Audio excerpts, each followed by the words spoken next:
আসসালামু আলাইকুম, স্বাগতম জানাচ্ছি বিবিসি নিউজ আন্তর্জাতিক সংবাদে। শুরুতেই সংবাদ শিরোনাম, এরপর বিস্তারিত। ইন্নানিল্লাহ। আবারও ইসরায়েল বাহিনীর হামলায় ফিলিস্তিনে একাধিক শিশু নিহত হয়েছে।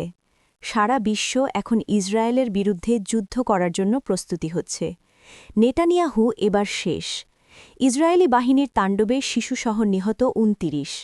মহারাষ্ট্রের প্রথম উপমুখ্যমন্ত্রীর হতে যাচ্ছেন সুনেত্রা। পাকিস্তানে ভারত সমর্থিত ৯৯ সন্ত্রাসী নিহত। মিয়ানমারে নির্বাচন চলাকালীন জান্তার বিমান হামলায় নিহত ১৭০ জন। দর্শক, এতক্ষণ শুনছিলেন সংবাদ শিরোনাম। এখন বিস্তারিত। আপনি যদি ইসরায়েলের ধ্বংস চান এবং মুসলিমদের পাশে থাকেন, তাহলে ভিডিওতে লাইক করে চ্যানেলটি অবশ্যই সাবস্ক্রাইব করে দিবেন এবং আপনার মূল্যবান মতামত অবশ্যই কমেন্টে লিখে জানিয়ে দিবেন। এখন বিস্তারিত। ইসরায়েলি বাহিনীর তাণ্ডবে শিশুসহ নিহত ২৯। ফিলিস্তিনে পুনরায় নৃশংস হামলা শুরু করেছে দখলদার ইসরায়েলি বাহিনী। শনিবার ৩১ জানুয়ারি ভোর থেকে দুপুর পর্যন্ত গাজার বিভিন্ন স্থানে চালানো এ নির্বিচার হামলায় ৬ শিশুসহ অন্তত ২৯ ফিলিস্তিনি প্রাণ হারিয়েছেন। খবর আল জাজিরার। প্রতিবেদনে বলা হয়েছে, ইসরায়েলি যুদ্ধবিমান ও গোলন্দাজ বাহিনী গাজা সিটির জনবহুল এলাকা থেকে শুরু করে মানবিক অঞ্চল হিসেবে পরিচিত দক্ষিণ গাজার আল মাওয়াসি পর্যন্ত লক্ষ্যবস্তু বানিয়েছে। এ নতুন হামলায় আহতের সংখ্যা শতাধিক ছাড়িয়ে গেছে বলে গাজার স্বাস্থ্য মন্ত্রণালয় নিশ্চিত করেছে। এতে আরও বলা হয়েছে, দিনের সবচেয়ে ভয়াবহ হামলাটি চালানো হয়েছে গাজা সিটির শেখ রেদওয়ান এলাকায় অবস্থিত পুলিশ সদর দপ্তরে।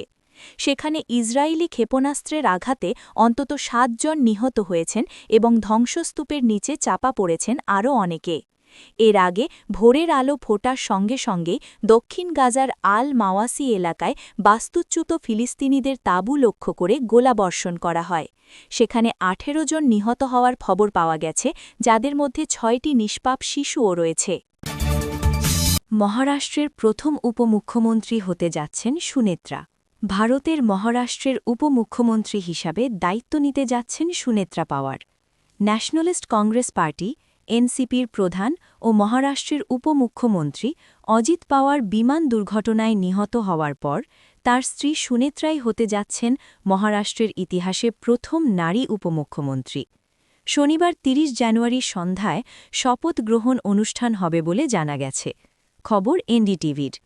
শপথ গ্রহণের ব্যাপারে কোনো পরামর্শ নেওয়া হয়নি জানিয়ে অজিত পাওয়ারের চাচা শারদ পাওয়ার বারামতিতে সংবাদমেলনে বলেন, শপথগ্রহণ অনুষ্ঠানের ব্যাপারে কিছু জানি না। এই সিদ্ধান্তটি ন্যাশনালিস্ট কংগ্রেস পার্টি এনসিপি নিয়েছে। এ বিষয়ে পাওয়ার পরিবারের সঙ্গে কোনো পরামর্শ করা হয়নি।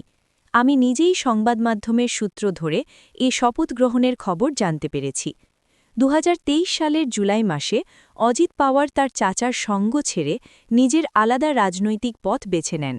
অজিতের দল এনসিপি বিজেপির নেতৃত্বাধীন জোটে যোগ দেয়। এরপর থেকেই শারদ পাওয়ারের সঙ্গে অজিতের রাজনৈতিক ও পারিবারিক বিভাজন তৈরি হয়। পাকিস্তানে ভারত সমর্থিত ৯৯ সন্ত্রাসী নিহত। পাকিস্তানের বেলুচিস্তানে গত রাতে ৩০ জানুয়ারি বড় ধরনের এক সমন্বিত সন্ত্রাসী হামলা নস্যাৎ করে দিয়েছে দেশটির নিরাপত্তা বাহিনী।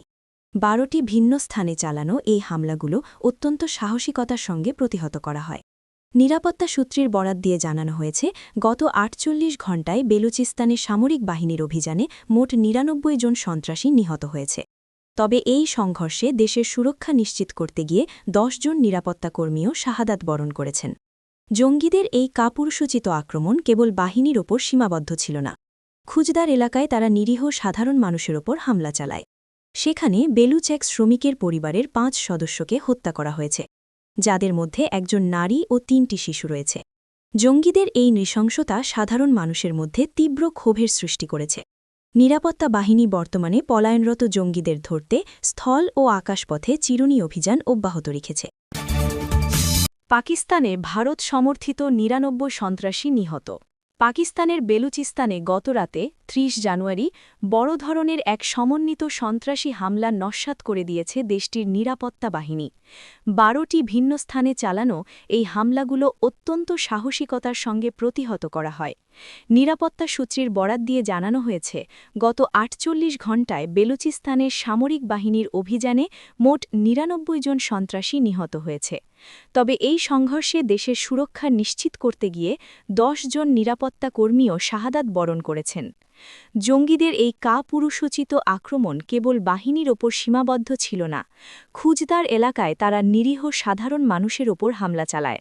সেখানে বেলুচ এক শ্রমিকের পরিবারের ৫ সদস্যকে হত্যা করা হয়েছে, যাদের মধ্যে একজন নারী ও ৩টি শিশু রয়েছে।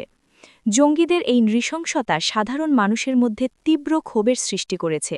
নিরাপত্তা বাহিনী বর্তমানে পলায়নরত জঙ্গিদের ধরতে স্থল ও আকাশপথে চিরুনি অভিযান অব্যাহত রেখেছে।